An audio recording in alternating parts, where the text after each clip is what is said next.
Welcome to The Bone, the podcast that goes deeper. Here we cut through the noise and get straight to the core of the issues that matter. From real stories to raw truths, we dive deep into the conversations that shape our world and challenge our thinking. We're not afraid to dig in and get to the marrow of it all. Whether it's life, culture, or business in sports medicine, we're here to break it down raw and real. No filters, no fluff, just to the bone. With your host, Shelby Daly, we're getting to the bone. This is a clinically pressed, approved CEU podcast. Find the quiz to gain credit at clinicallypressed.org/courses. Clinically Pressed Company, making the complicated simple through results that give back. Find out more at clinicallypressed.org. Let's get started. Welcome back to the Bone. Today we have Adam Halpern, a athletic trainer who's in the New Mexico area, and he has some big news that his company, WaveOn, has been acquired. What a great thing for sports medicine that acquisitions actually happen in the sports medicine world. So, Adam, I'll let you start off and explain. First off, how about we explain what WaveOn is, since I'm still getting questions on what the platform is, and maybe how this relationship happened and the acquisition finalized. That's a loaded question in a good way. And I think this is good for the audience.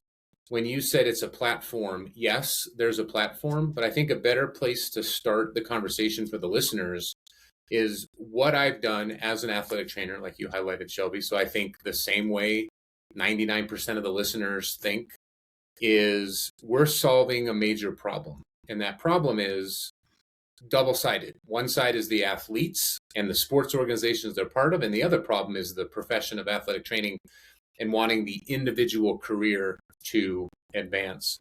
So when we talk about platform, I talk about the experience of taking what athletic training is to its core, but it's super, super fragmented. So what happens in New Mexico is actually very different than what happens in Alaska, in Florida, to a high school, to a college. There's really no central mainframe that allows athletic trainers to do the same thing. So that puts all the workload on the athletic trainer, which actually creates some of the work-life imbalance, some of the burnout, that they're all over the place. So what WaveOn Health is doing is we're saying, okay, what are the real problems we're solving? Athletes want to have access to advice, and then athletic trainers want to help athletes. They want to get paid for their support, and they want to improve the health of athletes all over the country. So when I talk about the experience, we are taking that extremely fragmented ecosystem, bundling it together to create a new experience for an athlete and an athletic trainer. So we're able to connect athletes and athletic trainers in a way that has never been done before. So part of the layered conversation for athletic trainers is the traditional model that we all love and respect is a one-to-one in-person kind of public service model that we have to be there. That's where we have to cover every practice and every tournament in the snowstorm and every inside gymnasium all weekend. Until that dynamic changes, our profession is going to kind of be stagnant because it's not scalable. What WaveOn Health, which is a technology leveraged athletic health service, is we're using technology to allow the athletic trainer to reach more athletes, which is then a one-to-many model. So the experience is I'm an athlete wherever in my state. I could be a youth athlete, a club athlete, a high school athlete, an adult pickleball player, golfer, skier, it doesn't matter. Now they have the access to an athletic trainer, leveraging the technology that you highlighted, Shelby. But then the athletic trainer is still an athletic trainer. And as some of you might be the first time hearing me talk about it, we're not replacing athletic training. Like I get that all the time. We're creating a tool that allows the athletic trainer to scale, to reach more athletes, and really just be an athletic trainer without having to be in person. And that's where the experience comes in. It's like they don't have this experience anywhere else. So that's where we're really like first to market. We're the first company to do this. which is exciting and challenging and all the big buzzwords that are there. But the technology is just a piece of it. So for the athletic trainers listening, you're the other piece of it. Like it's the technology and you, and then how do we bring you to support more athletes that want that access in a way that's never been done before? Yeah. So yeah, bridging that gap and continuing the care is the biggest thing that we're lacking sometimes. Yeah, exactly. So with your application and this acquisition, can you talk about PRIVIT, the company that has acquired you, and what they do and how this relationship really works together? Some of the listeners, once again, this is an athletic training podcast, so some of you might be familiar with PRIVIT. PRIVIT is in the pre-participation physical space, right? The PPE. So they digitize it. They make athletic trainers' lives easier, that it's all digitized instead of a piece of paper getting shoveled around from the athletic director to the doctor back to the athletic trainer or athletic trainer's desk. And then they have a injury documentation system within their platform. The reason the acquisition happened is their customers are high schools, colleges, and academies all over US and Canada. And those customers are dealing with the challenges that To the Bone podcast is always talking about. Staffing problems, hiring shortages and problems, right? Whatever terms we want to use, that the customers of PRIVIT that use it to manage the health of their athletes are telling PRIVIT, we can't find athletic trainers. There's more athletes now than ever before, but we don't have the same athletic health support that we did as we have had in the past. So PRIVIT, looking at their market and knowing that there's a lot of EMRs and EHRs on the market, they're like, what's going to help us stand out? Like, what is new and exciting in the space of not just athletic training, but athletic health? And that's where we come in, that they realize that we're providing a solution to a huge problem that no one else is talking about. The solution is not to hire more athletic trainers to cover more sporting events. It's more about how do we leverage technology to provide a new level of access to decrease the complexity of unnecessary visits in the healthcare system, giving athletic trainers a scalable model so they get to spend more time with their families. So that's really where that connection point lands. In the future, the technologies will hopefully be more integrated, and it'll be a streamless experience from how do we capture PPE information to there's an athletic trainer not in person that is supporting me as an athlete. And then if I get injured as an athlete, it's appropriately documented by that athletic trainer. But right now, we're really opening up doors for each other because we both understand the value we bring to that high school or that club team, and the future's bright. And for Adam, the athletic trainer, right, because I know this is part of what you want to hear, Shelby, it's challenging to try to do it alone. And like Shelby said, I'm in New Mexico. We don't even have any pro teams. So the level of opportunity that I've kind of created, it's just not part of the culture in New Mexico. Like no one really understands the magnitude of sports and digital healthcare and how to prevent diseases and injuries. So now by having PRIVIT as part of the team, like I'm in their corner, they're in my corner, the resources have expanded. So if anyone does have an idea, it's really like, don't try to be the hero. Don't try to do it by yourself. It's all about collaboration. And now we can kind of go after the market together to create new opportunities. Yeah. So before this acquisition happened, I know that you guys have been quickly moving and, making the platform, launching. Now you're really trying to build that population of athletic trainers to support nationwide and internationally at this point, since PRIVIT's in Canada also. Yeah.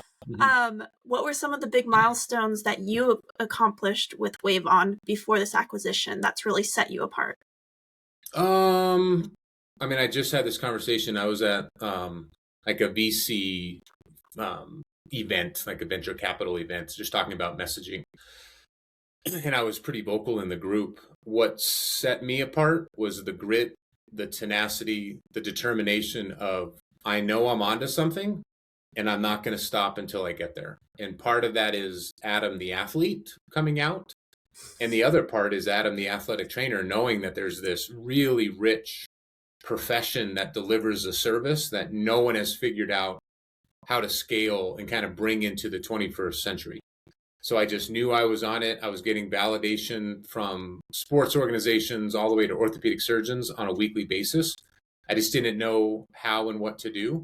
So that grit just kept on moving the needle forward. And some of the big milestones that happened kind of with PRIVIT, I generated a huge customer demand through this passionate vision, but I never actually had the tool, right, the platform to go and present to the organizations, this is how it works. Before, it was really easy to be theoretical, conceptual, passionate, kind of visionary.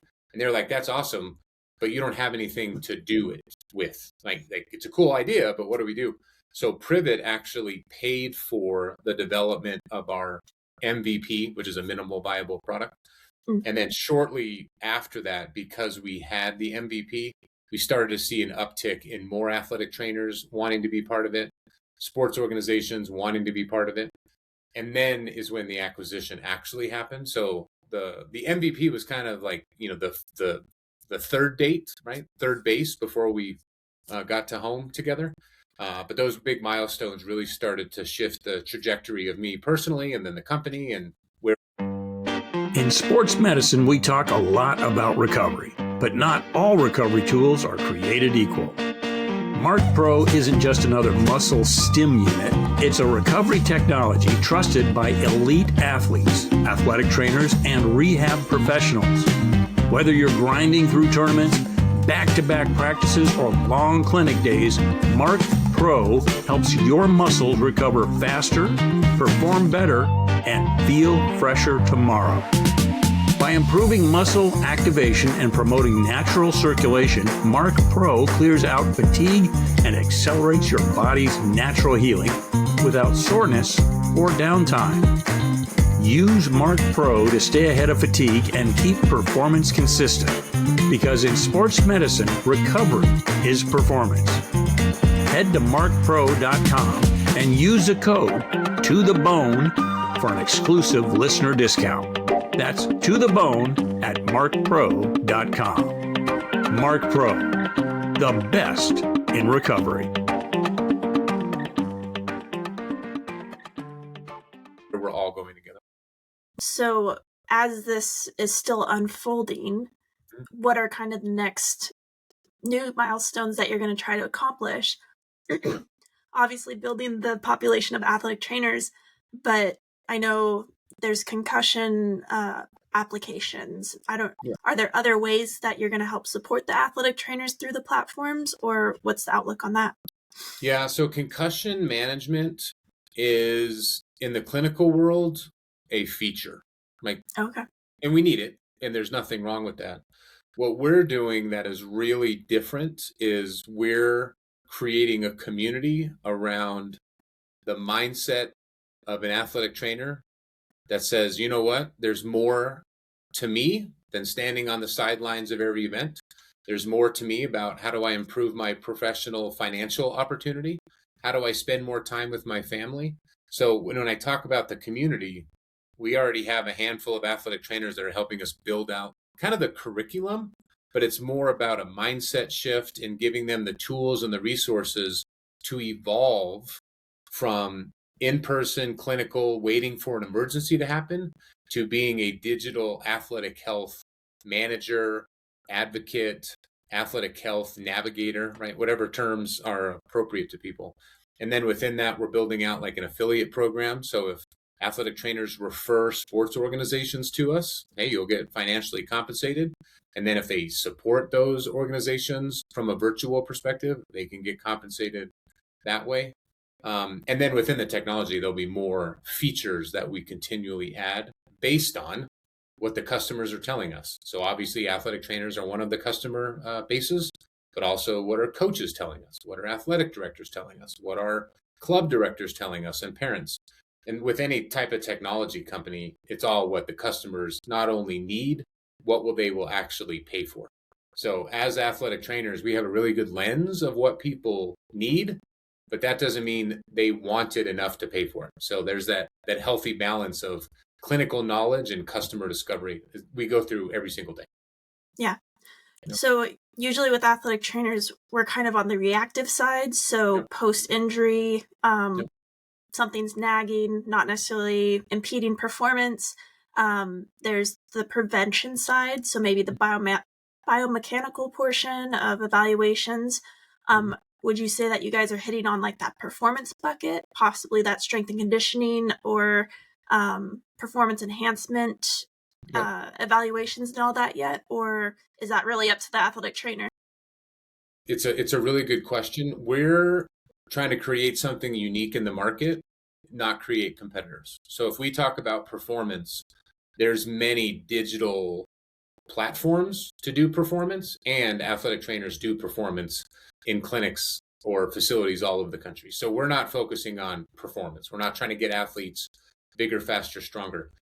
The beginning of the gap that we're hitting is what I really define as prevention, which is how do we prevent it from getting worse, prevent it from happening again, or prevent long-term high medical costs. So if we talk about how do we prevent it from getting worse or happening again, that's really early intervention. And healthcare does not really do early intervention. They are that reactive service. So like, oh, well, you tore your ACL. Yeah, let's get you in for surgery. But if someone has a tight hamstring, healthcare doesn't help with them, right? That's really where athletic training plays a part. So that's what we're delivering our customers, organizations, all the way to the individual athlete, is how do we create that interaction point that an athlete can have access to get the appropriate answers and feedback and personal information to get them better quickly. And then if it doesn't get better, athletic trainers put their clinical hat on and they'll give them more programming that's specific to the needs of their athletic journey. We'll refer them to a specific specialist in the community. We'll be documenting all of that at the same time. And then once they're ready to go back to their sport, we're managing that from afar through personalized programming, recovery, return to play techniques. So what we've really done with WaveOn Health is take what athletic trainers have done in person for 70 years, which I describe as that end-to-end comprehensive solution. We're doing the exact same thing with just technology as the medium to connect the athlete and the athletic trainer. So we're not really a reactive service. We're more about that athlete advocate and athletic health navigator perspective. Okay. So for the athletic trainer, how does this platform function on their end? Obviously, you need athletes coming in, but how do they function within the website or the application portal? Yeah, no, great question. It's customizable. And I know that's difficult for some people to wrap their head around. We're not a technology platform. We are that experience that I mentioned. So it really comes down to an athletic trainer letting us understand where they are, and we will create that athletic trainer journey for them. At the end of the day, the use of the platform and the outcome with an athlete is the exact same. Like that doesn't change. But the listeners, and we all know the profession of athletic trainers, there might be an athletic trainer that works at a high school by themselves and they have 700 athletes. Well, we know that one athletic trainer is going to be at the contact sports more than they'll be at the Olympic sports. They'll be at football practice instead of golf, swimming, tennis, etc. So they could use WaveOn Health to extend their services while they're at football practice. They can be supporting those Olympic sports. So that's one scenario. There's another scenario where an athletic trainer loves working in the traditional setting, but they have hundreds of former athletes in their cell phone that are contacting them on a daily or weekly basis. Hey, well, we created the independent athletic trainer model. Keep your day job. Now you can support athletes on the side, kind of like a side hustle, and still provide that high level clinical support, and people will pay for it. Maybe not every single one of those athletes, but everybody wants this type of service. It's just never been delivered before. That same athletic trainer might have a former athlete that is now the club director of a volleyball club, a soccer club, a baseball club. They can go to them and say, I can now support your athletes without having to be at every single practice. And at every single game, because you have 3,000 athletes throughout a 500-mile radius, and those executive directors say, you know what, that's pretty powerful. So it really just depends on what the athletic trainer wants. And when we talk about the community, that's part of the community. We'll dive in deep, we'll mentor, we'll help you understand how you can scale yourself, but it's not replacing anything. We're not trying to take athletic trainers outside of traditional jobs. It's a way to allow them to reach more athletes, either at their current setting or outside of their setting. So you talked about individual athlete care, and then there's the organization, like a club or something that you're working with. If a club is platform or has a membership with the platform and is working with athletic trainers, I know documentation is the worst thing to do. Do those organizations get access to the information that the athletic trainer is gathering, or is it the responsibility of the athlete to talk to the coach, or does the athletic trainer have to go out of their way to talk to the organization or the coach about what's going on? So once again, I talked about, like, this is a reminder to the listeners, as a startup, we can't think about the end game. We have to think about right now. The responsibility of an athletic trainer is, yes, we have to document. But we're not going to build out an entire technology platform that pushes information to coaches or parents until it's needed, until people ask for it. So right now, if it's documented, yeah, we can share a file. But until a paying customer says, no, we need that, and here's why we pay for it, we're protecting the athletic trainer with the appropriate documentation. And then we'll just build out that roadmap as we grow and scale. Because you and I both know, as an athletic trainer, that's probably going to happen. But as of today, it hasn't been high on the priority list from the actual customers.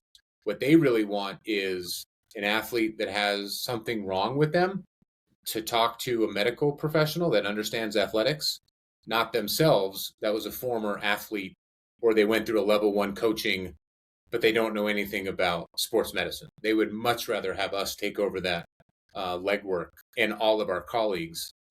It's just now creating that access point for that to happen. Comfortable, low profile, flexible, and easy to put on, the Vero ankle brace is simply the best ankle brace for those who move. And that's just about everybody. This brace is adaptable for any phase of injury recovery, whether you're recovering from an ankle sprain, require extra support for your day-to-day, or want to boost your performance. The Vero ankle brace delivers. The Vero ankle brace uses every movement and every step to give you extra boost. The 3-in-1 brace can be worn on either foot, making it the most optimal ankle brace for injury recovery and prevention. The removable stirrups, easy adjust Velcro, and breathable design adapt to your ankle as your strength returns, helping to protect you from re-injury. A dynamic support brace designed by leading orthopedic foot and ankle surgeons. The Vero ankle brace effortlessly adapt to your movements, offering dynamic energy return and support with each step. VeroAnkle.com. Check it out for yourself. VeroAnkle.com. That's VeroAnkle.com. Yeah. So a thought came up on a podcast I did this past week. We like to talk about open markets, and per diem I see is an open market unless you're employed by a specific company that, you know, is trying to get those referrals to their PT clinics, the hospital, whatever. How well would this pair with maybe like Go for Ellis, where that's a technology bridging platform, and, you know, they're not really responsible for the athlete or the team or the event at the end of the day? How would this bridge in ethically as an athletic trainer, using it to gain athletes from events that they're covering for per diem stuff? From my perspective, there's no conflict of interest. There's no any risk, because the other platforms deliver kind of an emergency service, right? Like during the event, but there's no support leading up to the event or after the event. And that's really where we come in. And it can be the same athletic trainer. So we're not replacing an athletic trainer. If, athletic trainer A is covering a soccer tournament and an athlete walks up and mom and dad walk up and they build a rapport, well, why can't that athletic trainer extend their support to that athlete outside of the moment of the injury? And that's just never been feasible before. So that's part of it. I describe we're just the bookends of athletic health around event management. Having an athletic trainer at an event is still valuable, but it's now 2026. How do we leverage technology to scale and reach more people? And just some of the terms I've used is we're just concierge athletic health, right? Or telemedicine for athletic training. Like, it's not that crazy. It's not rocket science. It just has never been done before. So people think, well, how are you supposed to check a Lockman's over the phone? It's like, we're not. I've never said we're going to do that, but people want access to us. And that's, justified on interactions throughout the week that former athletes are always checking in. Hey, I got this wrong. What should I do about it? So people want it. Just no one has ever figured out a way to kind of monetize it or turn it into the next wave of athletic health. Yeah. As it grows, are you providing ways for athletic trainers to learn how to do virtual evaluations? I'm surprised that more courses didn't pop up during COVID. But is that part of your package, or is that a future idea that's coming down the line? No, it's a good question. I mean, when I talk about we're bundling that very fragmented ecosystem to create the new experience, Adam does not need to spend $50 million to do everything. There's already platforms out there that are solving small problems. How do we bundle them all together to create a very comprehensive solution? There are already some digital evaluation tools out there or content tools. I mean, we have partnered with an exercise program that we have 10,000 exercises. So the athletic trainer can push those out so they don't have to make them on their own.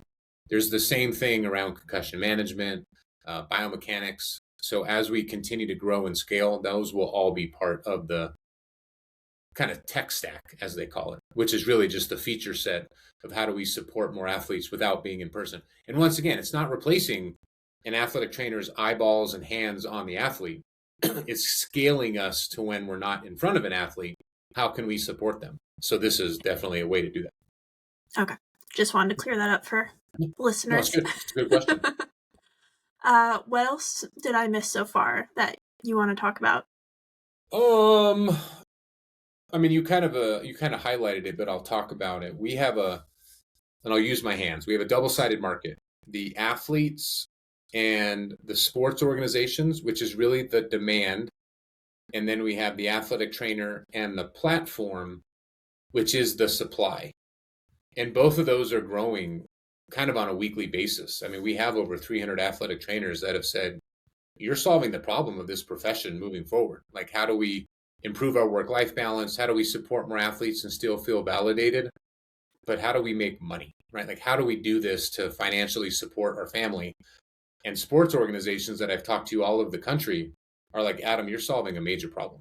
And that big problem is there's 33 billion spent on sports injuries every year. And it is directly related to access. And athletic trainers know going to the emergency room or going to the urgent care for an ankle sprain is the worst thing we can do, but that's really the only solution most of the general public has. So we're just taking what we've been doing for 70 years that's been embedded into institutional sports, and then, well, how do we bring that to the everyday athlete from 13 years old to 90? Or what about the high schools that don't have athletic trainers, right? There's 1/3 of high schools across the country that don't. Well, they can have access to an athletic trainer. And then at the college level, there's a 42% open job market. I mean, there's almost a 50% turnover of athletic trainers at the college market. And why? They want a better work-life balance. They want to make more money, and they're not taking those jobs. So we do have colleges that are realizing, we kind of call it like a virtual athletic trainer or a virtual assistant athletic trainer. So we can just support the existing staff, take off a lot of the admin responsibilities of the on-site athletic trainers, which allows them to go and provide higher clinical value, which really allows them to work at the top of their license because they're not doing following up and trying to get people in. we can have another athletic trainer support them. So we're really getting some good feedback from just what we're doing across the country. Yeah. So if athletes are joining the platform and looking for an athletic trainer, does it automatically pair them with somebody, or do they get to shop around? So that's a really good question, but I have to answer it from like the business perspective. And a lot of it is just the stage that we're in. So what you mentioned is a B2C model, right? Business to consumer. It costs a lot of money to go after an end user just from marketing and sales. Where we go is we go through the athletic trainer that already knows that consumer. So then the athlete is automatically paired up with the athletic trainer that they know. And then when we go after schools, if there isn't an athletic trainer associated with them, we then bring the athletic trainer to support that school. One of the things, I haven't said this, but it's important for everyone to realize, we're not building an Uber model. And an Uber model is every single time an athlete comes in, they get a different person. That's reactive care. There's no continuity of care. There's no management. It's just a single interaction. What we're doing with WaveOn Health is we're saying, how do we take the real authenticity of athletic training, which is that athletic health management, and then how do we scale it? Well, we're going to get an athletic trainer that already knows athletes, so they will just manage their care in pickleball or golf, or that athletic trainer will manage a school or be an assistant to the athletic training staff from afar. So that's probably the biggest nuance that people are not aware of. It's not about an athlete signing up and getting paired. It's more about how does the athletic trainer pair up athletes to themselves. And we're part of that solution. We're building out resources to help them understand marketing and sales, because there is an aspect of that, but we're not trying to make athletic trainers salesmen. We're just giving them the resources to start the conversation, and then we kind of come back behind them and then close the deal. And I'll give a really good example, because this is important for the athletic trainers to hear. It's not theoretical. Obviously, I'm in New Mexico. Shelby said that. So we have an athletic trainer that has been covering soccer tournaments for the New Mexico Adult Soccer League. They have 3,000 athletes across the state. No one athletic trainer can ever support that association because they're literally 700 miles apart, right? It's never going to work in the traditional model. So that athletic trainer went back to the executive director and said, I can now support your tournaments and I can still be there in person for the coverage model. But now I can give your 3,000 athletes access to me to help them stay healthy and active, to participate in those tournaments, or what we talked about earlier, if they get injured at the tournament, I can now support them afterward to get them back as quickly as possible. I presented to the board. They were all over it. So now we're supporting a 3,000 adult soccer league that would never hire an athletic trainer. Like, it would never happen. They need to have them at events, but they would never incorporate it like on the payroll to be available for practice coverage, because there's no practice coverage. It's all over the state on every single day of the week. It's not possible. So that's really just the evolution of the profession. How do we as athletic trainers have contacts? Now we're bringing a whole new service to the athletic population to help them stay healthy and active. And once again, the key word is access. We're giving them access to us without having to go to urgent care or the emergency room or ignoring it. We're really giving them what they need as an athlete. So if an athletic trainer, like we had talked about, aren't that great at pursuing these contracts, if they have an idea of a organization that is in need of it, do you guys help them kind of catch that organization, or how does that work? How can an athletic trainer approach you on that? We have template text messages and emails, and a lot of it is all built through experience, right? We've tried them, we sent them, we update them. So the athletic trainer, as part of that community that I mentioned, they're given these resources to start those conversations. And I tell every athletic trainer, it's really just get me on the phone with them. So the athletic trainer just kind of kicks the can down the road. We do the heavy lifting, but then it's about the athletic trainer. So we can say, this is how Shelby will help you from afar. This is a tool to give your athletes access to Shelby instead of going for unnecessary images or going to see a PT when it wasn't necessary, or the worst case scenario, just ignoring it and hoping it gets better. And then it doesn't. And then they have a really high medical bill. Like, it's just about having access to Shelby in this kind of scenario. But we work with the athletic trainer. We mentor, we teach, we have those resources. I don't expect them to become a salesman or a business development guru out the gate. With that said, there are some athletic trainers that do have their own private business, and they've already put on that hat for themselves. We're just an extension of their business. So now they can go to organizations with a whole new offering, and it's not about me. It's not about WaveOn Health. It's about them. Hey, guess what, coach? Now I have the ability to support your athletes when I'm not in person. Oh, really? Tell me more. Like, it's a new tool in their toolbox. Just like they have a roll of tape or they have a Bosu ball. Doesn't matter. It's just another way that they can help athletes in a modern age. Yeah.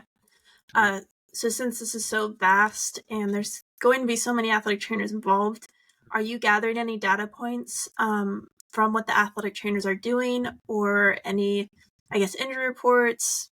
Data and research are always very good to help prop up platforms. Are you guys going to gather any information like that? Yes. Once again, that does take a little technology build into the architecture, but we have the right resources available. So to do it, are we doing it as of this moment? No. But when we talk about that integration of like the WaveOn Health platform with the PRIVIT platform and just some other data analytics experts that I know in the space, that is all part of it. Because then it can really be a valuable tool to highlight the value of athletic training and the cost savings and the time savings. And that's really what we'll sell. We can get your athletes seen within 10 minutes, or we can, we saved athletes of this organization $10,000 last year by unnecessary copays. I mean, we can have all those data points in the future. And I know that you guys aren't doing everything, but as you guys are growing, are there referral pathways that the application is creating stronger relationships with, like maybe specific emergency rooms, orthopedics, physical therapists? Have you guys established any relationships like that? I'm going to tell the listeners the answer is yes, but it is actually through the athletic trainer that's in that community. So for Adam to go knock on doors across the country is going to take a lot of time, and I don't have any rapport with those professionals. How we open up new markets and build out that network of the healthcare system that you're referring to is actually through the athletic trainer that already has those established relationships. And those providers love what we're talking about because the business term is we're a patient acquisition vehicle for them. Mm-hmm. That's why doctors do standing orders for athletic trainers at high schools, because they know they're going to get referrals and it's going to come back in dividends. Now, that same athletic trainer and that same doctor, we might have 5,000 athletes, 10,000 athletes, 50,000 athletes. I mean, I've had a conversation with a youth soccer association that has 55,000 athletes in there. And they're like, this is really cool. So we're going to have multiple disciplines available for when those athletes are referred. And they're going to love us because we're triage, right? We're doing what athletic trainers have done forever. We're just the ultimate athletic triage. And our scope of practice and our license dictates when we have to refer. So we're giving them a high quality case based on their specialty. Mm-hmm. And there's a lot of power in that. And that's why they already support athletic trainers at the high school and college level. We're just extending that to a whole new demographic that has never been able to figure that out. So one of the things that I've seen is that athletic trainers have a hard time getting standing orders. No. Does your company provide them, or do you have any advice on how to get standing orders and build a relationship if you don't have a specific physician in mind? Yeah, we do. What I do tell athletic trainers, especially when I talk about that downstream referral for that patient acquisition, it's explaining to the doctor why this tool in their toolbox will help themselves as an athletic trainer, the patient, and obviously the provider. The challenge actually comes from the provider's employment status. If they work for a big hospital, the doctor might say yes because they really might love athletic trainers, but their legal counsel might say, no way, we're not putting the whole ship at risk for this new idea. So if that happens, as an athletic trainer, tap into your own network and see who you know.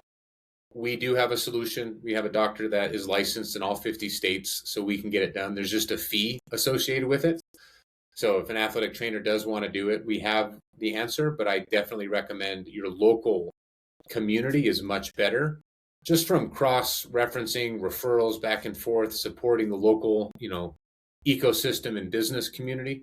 But we do have a solution if an athletic trainer can't figure that out. I mean, every single day we're evolving and growing. There's high schools and colleges that are really realizing this can be a solution, either a short-term or a long-term, to their staffing situation. But it's not about replacing a staff member. It's about expanding the resources of the athletic trainer. So there might be some schools that we bring an athletic trainer that's outside of the ecosystem, outside of the school, to support them. And then the school realizes, hey, we want to keep this around because we're giving better care to our golfers or our swimmers. Because before, they would come into the athletic training room at 5:30 when football practice is done and they're on the tables and it's chaos and everybody wants to go home and they're not given good care. Now we're able to extend that care on everyone's calendars. So it really manages it more appropriately. Gotcha. Yeah. If an athletic trainer wanted to join the platform, how would they do that? Yeah. If you go to the website, WaveOnHealth.com, you'll start to see pathways. We have an athletic trainer page, and it kind of tells you what to do. You can reach out to me directly, Adam@WaveOnHealth.com. It's really fun to talk with athletic trainers. I do it every day, all day, because they really hear the passion and the journey and the vision of where it was and where it is and where it's going. And we have an internal mantra. It's built by us for us. Like, I have a good idea, but I can't do it alone. And that's part of why the PRIVIT acquisition is so valuable, but also why there's so many athletic trainers that are part of the future of what we're all doing and why we went to school and why we want to help people. So if you are interested, reach out, let's talk and we'll get you started. And there's no cost to an athletic trainer. I think that's probably a big thing to tell athletic trainers. There's no platform fee. We will figure out a way that this can be part of your professional growth and development. We will get our money. I'm not saying we're going to do it for free forever, but it's more about a rev share model. How do we work with you to support the organizations? You don't have to just pay to pay. It's about building it with you and growing with you. Perfect. Mm-hmm. Well, I'm sure there will be more updates as time moves on. So you're definitely invited on to update us on what's all happening, how the relationship is growing, and what more offerings you have. And I'm sure more people want to learn more about how they can get involved. So I want to thank you for jumping on and sharing the exciting news at the end of the day and how it's progressing the profession. Yeah. And same thing to you. You're progressing the profession with your podcast. You got a growing message that's out there. So thank you for having me on. Appreciate it. Yeah, no problem. Cool. That's it for today's episode of To The Bone. I hope we've sparked some new thoughts, challenged your perspectives, or simply reminded you to dig a little deeper. Remember, life isn't just about what's on the surface. Sometimes you've got to cut deeper and get to the bone of what really matters. To The Bone podcast is a product of Daily LLC. It's hosted and produced by Shelby Daly, ATC, and Randy Daly. No clinical decision-making should be based solely on one source. While care is taken to ensure accuracy, factual errors can be present. For more on the show, visit www.tothebonepodcast.com. If you enjoyed this episode, be sure to subscribe, rate, and leave a review. Get involved in the conversation. You can find us at www.tothebonepodcast.com. Drop us topic suggestions or be a potential guest. We're all about connecting with you, our listeners. Until next time, stay curious, stay grounded, and keep cutting deep.